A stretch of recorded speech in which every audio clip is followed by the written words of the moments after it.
আল্লাহ রাব্বুল আলামিন বলেন, ওয়াল ওয়াজনু ইয়াউমা ইযনিল হক। সন্দেহ নাই, অবশ্যই নিশ্চিত রূপে মানুষের আমল ওজন করা হবে। ভালো কাজ ওজন করা হবে, খারাপ কাজ ওজন করা হবে। ফামান সাকুলাত মাওয়াজিনুহু ফাউলাইকা হুমুল মুফলিহুন।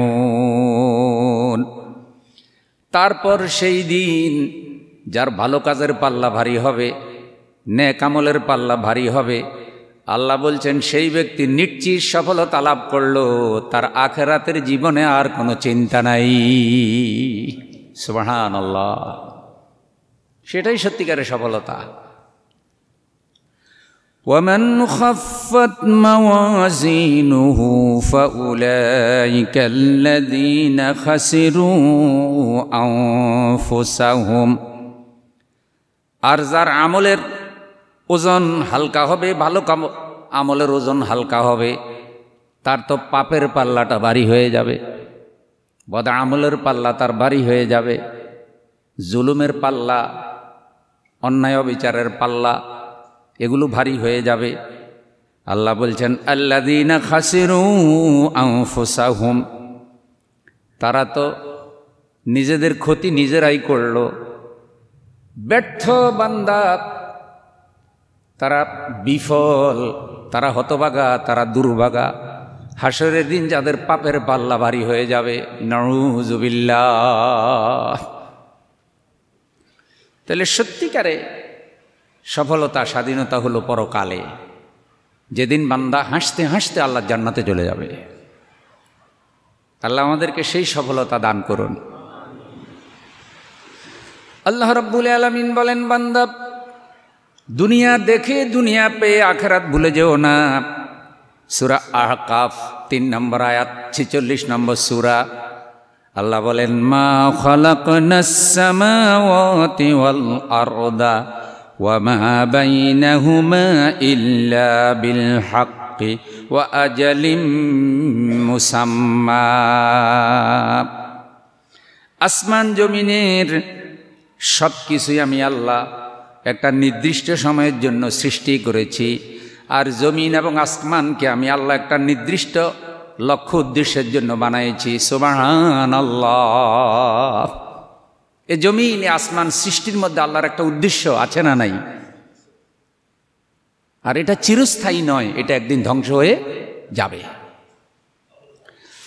আল্লাহ রাব্বুল আলামিন আরো বলেন, সূরা আর-রা'দের 2 নম্বর আয়াত, 13 নম্বর সূরা। আল্লাহ বলেন, ওয়াসাখখারাশ শামসা ওয়াল কমারা কুল্লুন ইয়াজরি লিআজালিম মুসাম্মা। চাঁদ সূরজ একটি বিশেষ আইনের অধীনে চলে এবং নির্দিষ্ট সময় পর্যন্ত চাঁদ সূর্য দায়িত্ব পালন করবে।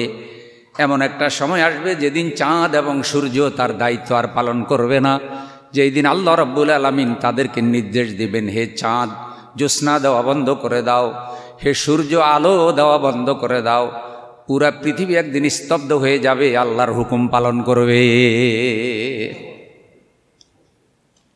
সূরা ইব্রাহিম 48 নম্বর আয়াত, 14 নম্বর সূরা। আল্লাহ রাব্বুল আলামিন বলেন, ইয়াউমা তুবাদদালুল আরদু গায়রাল আরদি ওয়াস সামাওয়াতি ওয়া বারাজু লিল্লাহিল ওয়াহিদিল কাহ্হার।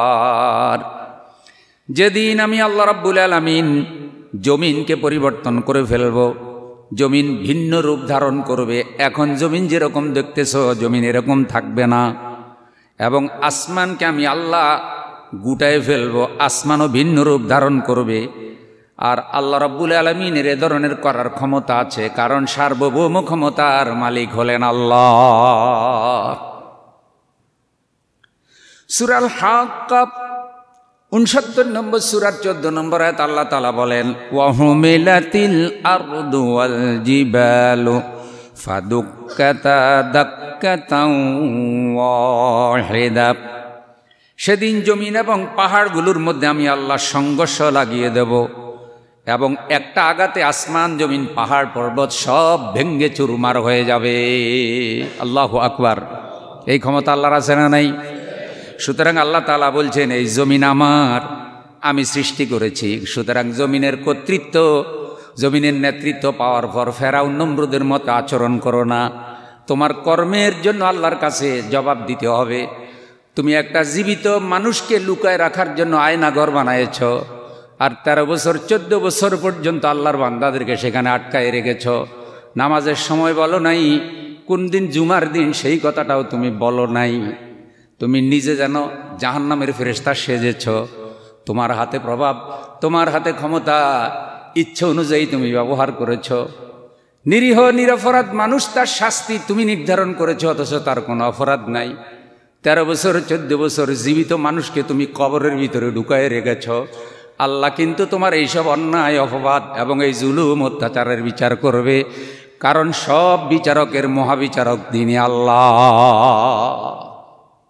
এসব কর্মের প্রতিফল পাওয়ার একটা দিন আসবে। এটা শুধু দুনিয়া কেন্দ্রিক না। মানুষের সফলতা বিফলতা শুধু দুনিয়াকে কেন্দ্র করে হয় না। আল্লাহ তাআলা বলেন, এমন একটা দিন আসবে যখন চক্ষু বিস্ফুরিত হবে, চন্দ্র নিষ্প্রভ হয়ে যাবে, চন্দ্র সূর্য একাকার হয়ে যাবে। সূরা কিয়ামা 75 নম্বর সূরার 7 থেকে 9 নম্বর আয়াত আল্লাহ বলেন, فَإِذَا بَرِقَ الْبَصَرُ وَخَسَفَ الْقَمَرُ وَجُمِعَ الشَّمْسُ وَالْقَمَرُ। ফাইজা বারেকাল বাসার, চক্ষু বিস্ফুরিত হয়ে যাবে, বড় বড় হয়ে চোখ বের হয়ে যাওয়ার উপক্রম হবে যখন আল্লাহর পাকড়াও দেখবে, জাহান্নাম দেখবে, ফুলসেরাত দেখবে। হায় হায়, পৃথিবীতে কি করলাম, কার হুকুমে করলাম, যার হুকুমে এইসব পাপ করছি সে তো এখন আর নাই, সে নাই।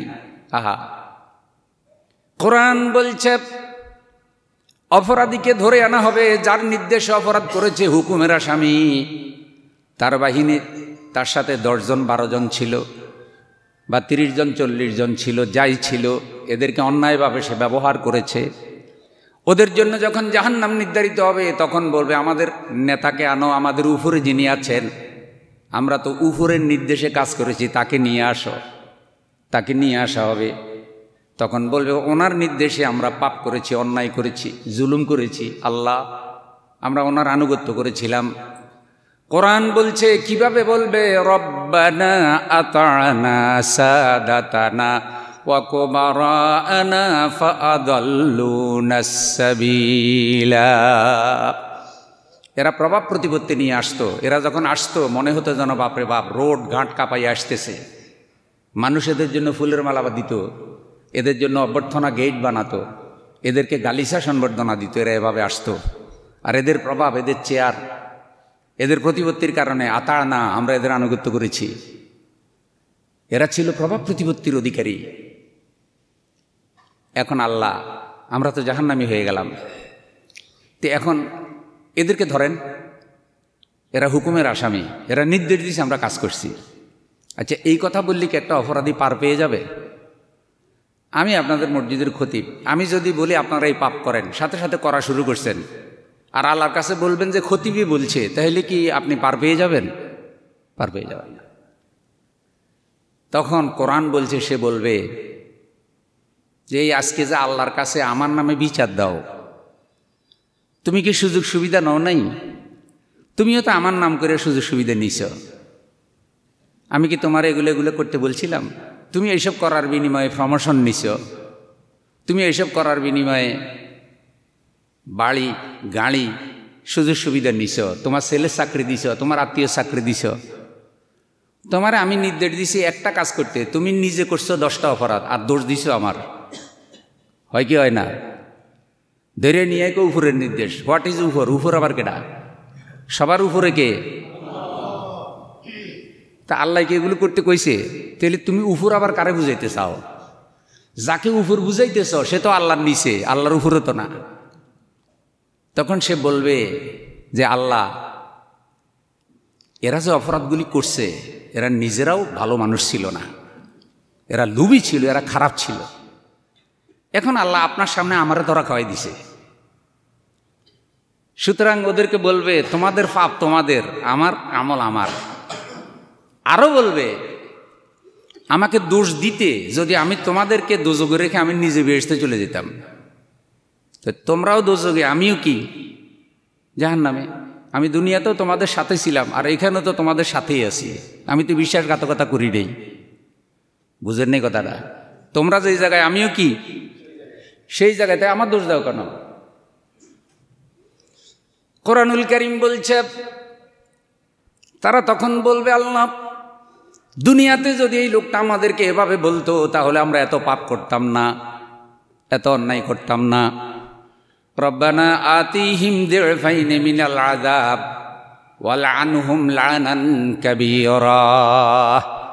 আল্লাহ আজকে আমাকে যেই পরিমাণ শাস্তি দেবেন, আমার এই অফিসার, আমার এই ঊর্ধ্বতন কর্মকর্তা, আমার এই নেতা, তাকে ডবল শাস্তি দিবেন আল্লাহ, কারণ সে একা বহু মানুষকে পাপের পথে পরিচালিত করেছে।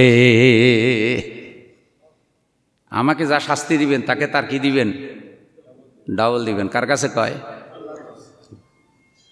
সে বহু মানুষকে গুমরা করেছে। তাহলে বোঝা যায় হুকুমের আসামি বা কারো দ্বারা যদি বহু মানুষ গুমরা হয়, পাপ করে কারো নির্দেশে, তাহলে ওই মানুষ যে পরিমাণ শাস্তি ভোগ করবে, ওই নেতা, ওই ঊর্ধ্বতন কর্মকর্তা একলা তার থেকে ডাবল শাস্তি ভোগ করবে। অতএব নির্দেশ দিতে সাবধান। জাহান্নামের ফেরেশতা যদি ওই সাধারণ লোকটাকে একটা থাপ্পড় দেয়, ওনারে 10টা দেবে, কারণ উনি 10 জনকে নষ্ট করছে। তাহলে সফলতা হলো পরকালের সফলতা, বিজয় হলো পরকালের বিজয়, স্বাধীনতা হলো পরকালের স্বাধীনতা। যেদিন আল্লাহর রহমতে ধন্য হবে, নেক আমলের পাল্লা ভারী হবে, বান্দা আল্লাহর জান্নাতে চলে যাবে, সেটাই আসল সফলতা। এই সফলতা যেন আমরা ভুলে না যাই। এ দুনিয়াটা হলো ক্ষণস্থায়ী। আল্লাহ বলছেন, আমি উদ্দেশ্যবিহীন দুনিয়া বানাই নাই। যারা দুনিয়ার এইসব প্রভাব পাওয়ার পর পরকাল ভুলে যায়, তারা ব্যর্থ, তারা আল্লাহর কাছে পাকড়াও হবে। ফেরাউন নমরুদ যেভাবে বাঁচতে পারে নাই, তারাও বাঁচতে পারবে না। আল্লাহ আমাদেরকে আখিরাতে সফলতা অর্জন করার তৌফিক দিন, বলি আমিন। ফাইজা বারাকাল বাসার, আল্লাহর পাকড়াও দেখে তাদের চক্ষু বিস্ফোরিত হয়ে যাবে, এমন অবস্থা হবে যেন চোখ অন্ধ হয়ে যাচ্ছে, চোখ বের হয়ে যাচ্ছে। ওয়া খাসাফাল কমার ওয়া জুমিআশ শামসু ওয়াল কমার, চন্দ্র নিষ্প্রভ হবে, সূর্য একাকার হয়ে যাবে। চন্দ্র এবং সূর্য একটার সাথে আরেকটাকে আছাড় মেরে আল্লাহ ভেঙ্গে চুরমার করে ফেলবে।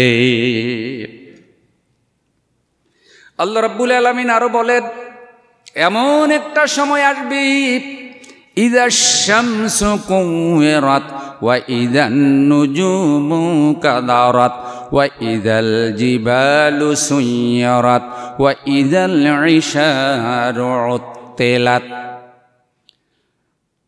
ইযা শামসু কুওয়ারাত, সূর্যকে ঢেকে দেওয়া হবে, আলো নাই। ওয়া ইযান নুজুমুন কাদারাত, তারকাগুলো বিপর্যস্ত হয়ে পড়বে। ওয়া ইযাল জিবালু সুয়্যিরাত, পাহাড়গুলোকে আপনার আপন জায়গা থেকে সরায় দেওয়া হবে, চলতে থাকবে পাহাড়। যখন 10 মাসের গর্ভবতী উটনিকে আপন অবস্থায় ছেড়ে দেওয়া হবে। এখানে পৃথিবী যেভাবে ধ্বংস হবে তার একটা চিত্র বলেছেন।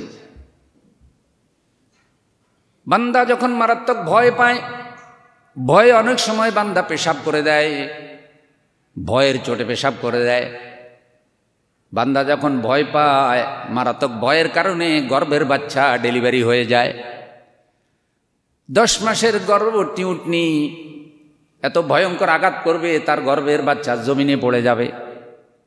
ইযা ফাইজান নুজুমু তুমিসাত ওয়া ইযাস সামাউ ফুরিজাত ওয়া ইযাল জিবালু নুসিফাত, তারকা স্তিমিত হয়ে যাবে, আসমান বিদীর্ণ হয়ে যাবে, ফাটায় দেওয়া হবে, পাহাড়গুলিকে খড়কুটার মতো উড়াইয়ে দেওয়া হবে। সূরা মুরসালাত ৭৭ নম্বর সূরার ৮ থেকে 10 নম্বর আয়াত। বিভিন্ন সূরায় বিভিন্নভাবে পৃথিবী ধ্বংস হওয়ার চিত্রটা আল্লাহ তুলে ধরেছেন। ওয়া ইযাস সামাউ ফাতারাত ওয়া ইযাল কাওয়াকিবু তাসারাত ওয়াইজাল বিহারু ফুজ্জিরাত ওয়াইজাল কুবুরু বু'সিরাত। আসমান যখন বিদীর্ণ হয়ে যাবে, নক্ষত্র ছিটকে পড়বে, সাগরের পানিতে আল্লাহ রাব্বুল আলামিন আগুন ধরায় দেবে। দুনিয়াতে আগুন লাগলে মানুষ পানি দিয়ে আগুন নেভায়, আর সেই দিন আল্লাহ আগুনের পানির মধ্যে আল্লাহ আগুন ধরায় দেবে।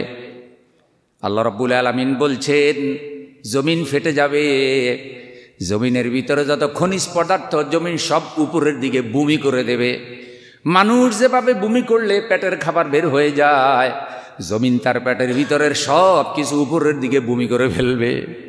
ওয়াকাল আল ইনসানু মা লাহা, মানুষ বলবে জমিনের হলো কি, জমিন কেন এরকম করতেছে।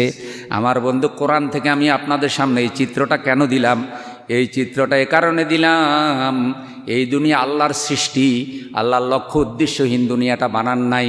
সুতরাং দুনিয়ার নেতৃত্ব কর্তৃত্ব পাওয়ার পর কেউ যেন সীমা লঙ্ঘনকারী না হয়, কেউ যেন জালেম না হয়। কারণ আল্লাহ দুনিয়া তো জালেমদেরকে পাকড়াও করে, আর পরকালে কঠিন পাকড়াও করবেন আল্লাহ। জালেমের জাহান্নাম ছাড়া উপায় নাই, সে যেই হোক না কেন। কোন হুজুরও যদি জালেম হয়, হুজুরেরও ছাড়াছাড়ি নাই, হুজুরের আরো বেশি শাস্তি। তুই হুজুর হইয়া জালেম হলি কেন? কোন পীর যদি জালেম হয়, জালেম মানে কেবল জাগা জমি বাড়িঘর দখল করা না, আল্লাহর হুকুম লঙ্ঘন করা, মিথ্যা কথা বলা, অন্যায়ের পক্ষ অবলম্বন করা, অন্যায়কারীদের সহযোগী হওয়া, এগুলা সব জুলুম। আর এগুলা যারা করে সব কি জালেম। এগুলা আল্লাহ ধরবে, আল্লাহ যে ধরবে এবং কি জিজ্ঞাসা করবে সব বলে দিয়েছেন আল্লাহ। 17 নম্বর সূরা বনী ইসরাইল, আল্লাহ রাব্বুল আলামিন বলেন ইন্নাস সামআ ওয়াল বাসারা ওয়াল ফুআদা কুল্লুন উলাইকা কানা আনহু মাসউলা। নিঃসন্দেহে বান্দার কান, বান্দার চোখ, বান্দার কলব, হাত পা সবাইকে আলাদা আলাদা আল্লাহ জিজ্ঞাসা করবে। কানকে জিজ্ঞাসা করবে কি শুনেছিস, কি শুনে কি বলেছিস। কান দিয়েছেন আল্লাহ, কানের একটা দায়িত্ব আছে না নাই? চোখকে জিজ্ঞাসা করবে কি দেখেছিস, কি বলেছিস। আমি যে চোখ দিয়েছি, চোখ ব্যবহারের নীতিমালাও তো আমি কোরআনে বলে দিয়েছি, আমার আইন অনুযায়ী চোখ ব্যবহার করেছ কি না। হাতকে জিজ্ঞাসা করবে হাত কি ধরেছিস, কি লিখেছিস, কি রায় দিয়েছিস। তোর হাতে লাঠি ছিল, লাঠি কোন দিকে আঘাত করেছিস। তোর হাতে আইনের বন্দুক ছিল, কার দিকে বন্দুক তাক করে কাকে গুলি করে মেরে ফেলেছিস। নিরীহ নিষ্পাপ এখনো নাবালেক বাচ্চা, আল্লাহ যাকে এখনো শরীয়তের আইনের মধ্যে আনেন নাই, এই নিরীহ মানুষটাকে কেন গুলি করে মেরে ফেলেছিস, জবাব দে। হাতে অস্ত্র আছে, আঙ্গুল আছে, টিপে দিলি শেষ হয়ে গেল, ব্যাপারটা এমন না। জিজ্ঞাসা করবে পা কোন দিকে হেঁটে হেঁটে গিয়েছিস। কলবকে জিজ্ঞাসা করবে কলব আকল বিবেক কোন কাজে লাগিয়েছিস, বিবেচনা বোধ, বুদ্ধি বিবেক কোন কাজে লাগিয়েছিস, জবাব দে। अरे आकिल ना हो गाफिल तुझे दुनिया से जाना है, अरे आकिल ना हो गाफिल तुझे दुनिया से जाना है कि अब दिन अपना मन को खुदा को भी दिखाना है।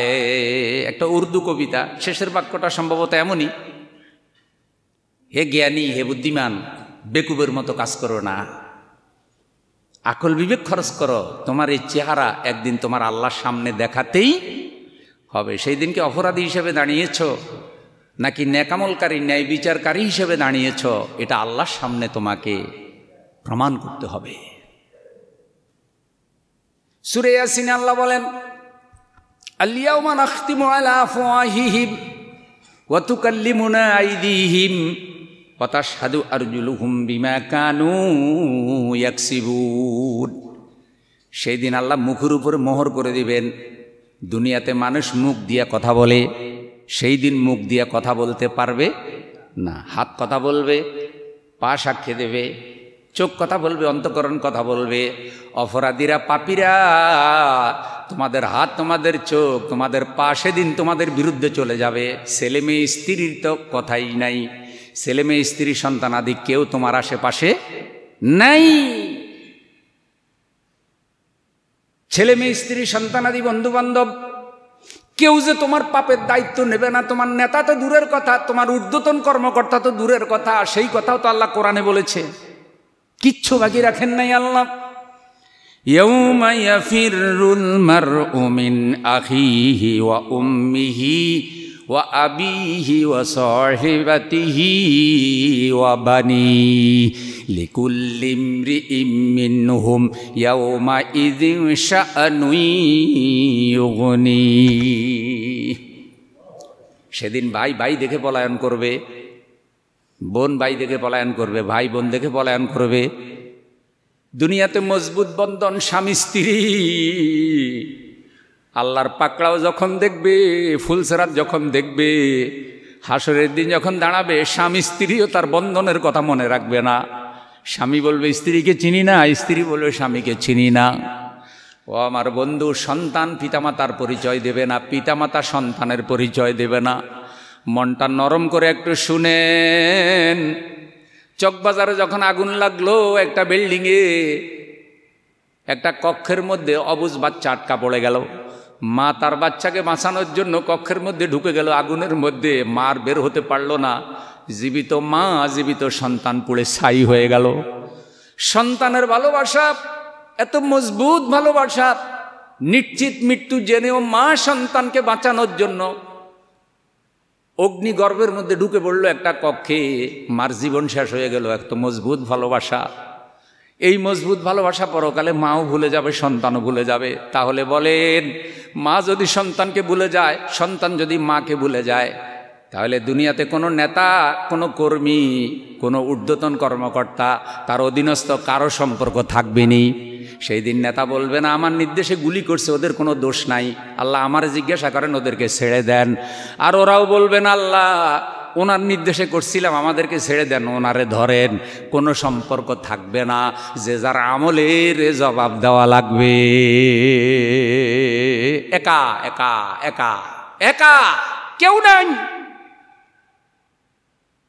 এগানা বেগানা মিলকর রোएंगे सब जमा होकर, एगाना बेगाना मिलकर रोएंगे सब जमा होकर, ले जाएंगे गोरस्तान में अरे नादा परदेसी।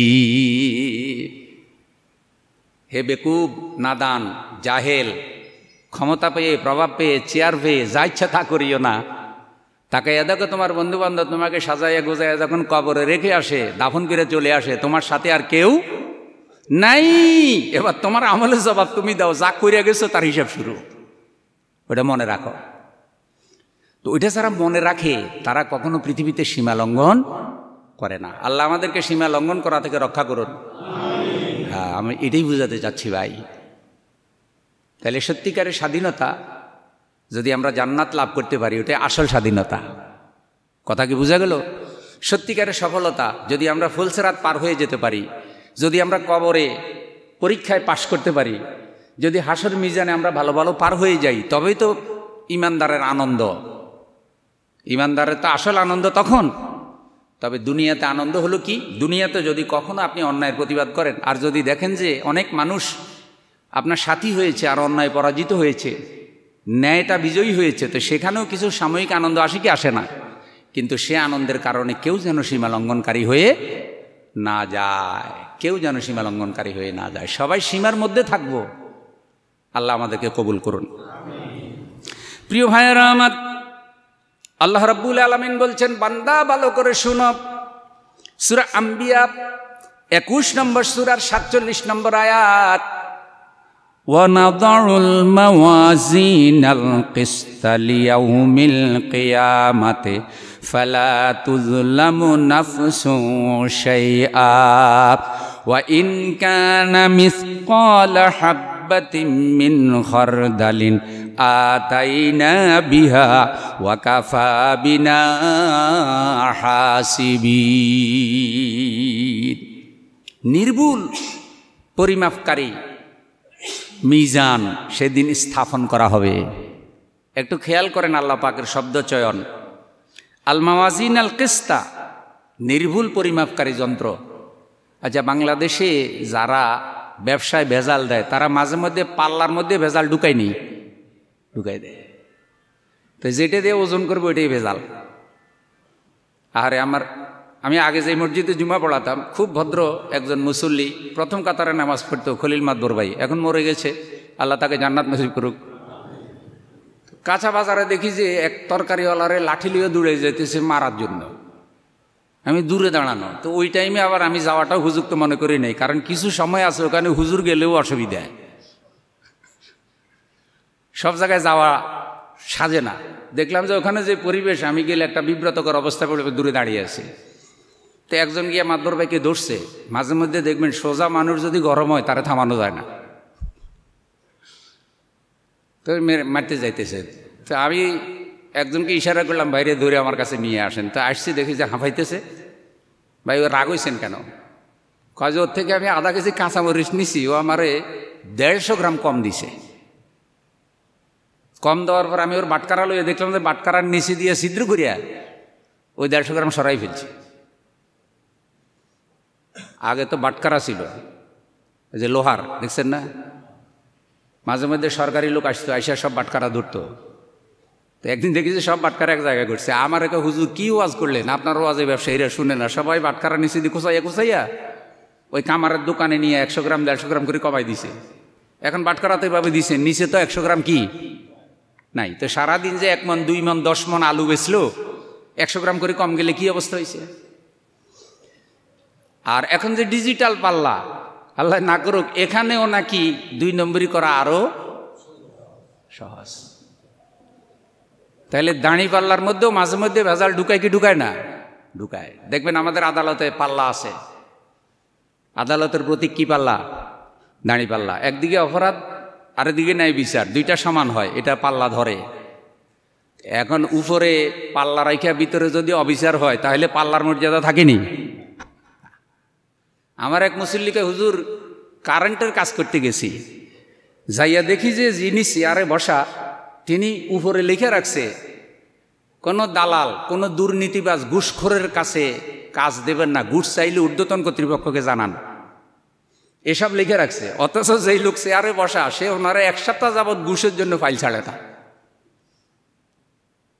কিন্তু উপরে লেখা আছে খবরদার কাউকে ঘুষ দিবেন না। এই বেটা ঘুষের উপরে তো জুলুম করলো, উপরে লিখছে ঘুষ, ভিতরে ঘুষ ছাড়ে না। আচ্ছা, এইসব ভেজাল আছে না নাই? আল্লাহ তাআলা বলছেন হাসরের দিন আল্লাহ যে মিজান স্থাপন করবেন, নেকের পাল্লা, মানুষের পাপ এবং মানুষের ভালো কাজ ওজন করার জন্য, ওই পাল্লার মধ্যে কোনো ভেজাল থাকবে না, ওইটা সত্য সত্য পাল্লা। জোরে বলেন সুবহানাল্লাহ। ফালা তুজলামু নাফসুন শাইআ, সেই দিন আমি আল্লাহ বিচার করব, বান্দারা কারো উপরে জুলুম করা হবে না। ওয়া ইন কানাত মিসকালা হাববাতিন মিন খারদালিন আতাইনা বিহা ওয়া কাফা বিনা হাসিবিন। সরিষা পরিমাণ, পরমাণু পরিমাণ নেক আমল যদি করো, সেটা আমি ওই পাল্লায় হিসাব করব। আর এইরকম বদ আমল যদি অনুপরমাণু পরিমাণ করো, সেটাও আমি আল্লাহ হিসাব করব। তোমাদের কর্মের প্রতিদান সেদিন বুঝাইয়া দেওয়া হবে, 1 জাররা পরিমাণ জুলুম করা হবে না। সব বিচারকের মহাবিচারক কে? এই কথাগুলি যার মনে থাকবে, সে কি কখনো দুনিয়াতে সীমা লঙ্ঘন করবে? অন্যায় করবে? মিথ্যা কথা বলবে? দুর্নীতি করবে? আহা, দুর্নীতি করতে করতে লোভ লালসা এত বেড়ে গেছে যে পুরা আটি বাজার দিয়ে দিলেও বলবে কি, আল্লাহ আমার কেরানীগঞ্জটা পুরোটা দিয়ে দেন। এরকম লোভী মানুষ আছে না নাই? আল্লাহ আমাদেরকে অবৈধ লোভ লালসা থেকে হেফাজত করো। প্রিয় ভাইরা আমার, সব কথা আল্লাহ বলে দিয়েছেন বান্দাদের জন্য। পৃথিবীতে কোরআন হলো গাইডলাইন, জীবন ব্যবস্থা। সুতরাং কোরআন দিয়ে যদি ব্যক্তি চলে, পরিবার চলে, সমাজ চলে, রাষ্ট্র চলে, অর্থনীতি চলে, বিচার বিভাগ চলে, শিক্ষা ব্যবস্থা চলে, পররাষ্ট্রনীতি চলে, নারীরা চলে, পুরুষেরা চলে, তাহলে সব জায়গায় ইনসাফ, ন্যায় নীতি, শান্তি আসবে কি আসবে না? কারণ কোরআন কার কালাম? পৃথিবী বানিয়েছেন আল্লাহ, নারী বানিয়েছেন আল্লাহ, পুরুষ বানিয়েছেন আল্লাহ, মখলুক বানিয়েছেন আল্লাহ। তো সে আল্লাহর দেওয়া গাইডলাইন কোরআন বাদ দিয়ে যারা পৃথিবীতে শান্তি আনতে চায়, তারা সাময়িক আনন্দ পেলেও টেকসই চিরস্থায়ী শান্তি আসার সম্ভাবনা। আপনাদেরকে আমি সেই কথাই স্মরণ করে দিচ্ছি আল্লাহর ঘরে। হে অশান্তিতে নিমজ্জিত মানবতা, হে আত্মকলহে নিমজ্জিত জনপদের অধিবাসীরা, খুন খারাপিতে নিমজ্জিত, অন্যায় অবিচারে নিমজ্জিত পৃথিবী, ক্ষমতা, টাকা পয়সার লুভিরা, তওবা করে ফিরে আসুন আল্লাহর কোরআনের দিকে। আল্লাহর কোরআন ছাড়া শান্তির কোনো টেকসই ব্যবস্থা। কোরআন হলো আল্লাহ প্রদত্ত একটা ব্র্যান্ড বুঝেন তো, আল্লাহ প্রদত্ত নির্ভুল চিরস্থায়ী ব্র্যান্ড, জীবন বিধান, যার নাম কি কোরআন। একটি কথা যেখান থেকে বাদ পড়ে নাই। মানুষ কোরআনকে বানাই ফেলছে খতমের কিতাব, তাবিজের কিতাব। কোরআনকে বানাইছে জিনে ধরা কিতাব। হুজুরের নাম দিছে জিন হুজুর। হুজুর জিনের নামেও ব্যবসা করে। এরকম নষ্ট হুজুর আছে না নাই? জিনের নামে ব্যবসা করে। হুজুরের সাথে ঝগড়া। আমার কাছে বিচার দিতেছে, কয় জিন হুজুরের আমি 50,000 টাকা দিয়েছি, হুজুর আমার গাড়ি বাইর করে দিব। আমার গাড়ি চুরে নিছে। হুজুরে কইছে অপেক্ষা কর, 5 দিনের মধ্যে গাড়ি বাইর করে দিব। তো এখন 2 মাস হয়ে গেছে, হুজুর আমার গাড়িও দেয় না, 50,000 টাকাও দেয় না। হুজুরকে জিজ্ঞাসা করছি এক মাতবর, গাড়ি বাইর করে দিলেন না কেন? হুজুরে কয় আমি জিনেরে হাজির করছিলাম, জিনে গাড়ি খুঁজে পাইতেছে না। এখন হুজুরে জিনেরে হাজির করছে, এইটা কেমনে প্রমাণ করবেন আপনি কন? এখন হুজুর যদি জিনের নামে মিছা কথা কয়, আসলে জিনে তো এটা জানার কথা না। জিন তো গায়েবের এলেম জানে না। এই জিনদের নামও কিছু হুজুর নামক লোক চিটারি করে, কি করে না? করে। কোন হুজুরের নাম জিন হুজুর হওয়া উচিত না। জিন আলাদা একটা মখলুক, তাদের আলাদা একটা লাইফ স্টাইল আছে। এগুলো করে করে মানুষকে প্রতারিত করা হচ্ছে। কোরআনের কাছে আসুন, দ্বীনের কাছে আসুন, ইসলামের কাছে আসুন। রাসূল সাল্লাল্লাহু আলাইহি সাল্লামের জীবনী জানুন, সাহাবা একরামের জীবনী পড়ুন, অন্তরাত্মা পরিচ্ছন্ন হয়ে যাবে। আল্লাহ কবুল করুক। বন্ধুরা আমার, ধারাবাহিক এই জুমার খুতবায় মৃত্যু নিয়ে আমরা আলোচনা করছিলাম। মৃত্যুর পরে যে আমাদের একটা লাইফ আছে, সেই লাইফটা নিয়ে আমরা আলোচনা করছিলাম। আর আমরা এটাও শুনছিলাম যে যদি আমরা পরকালে বিনা হিসাবে জান্নাতে যেতে পারি, আল্লাহ যদি আমাদেরকে পাকড়াও না করে, আমাদের কবরে যদি আযাব না হয়, আমরা যদি ফুলসেরাত চোখের পলকে পার হয়ে যেতে পারি, তবেই আমরা সত্যিকারের সফলতা লাভকারী।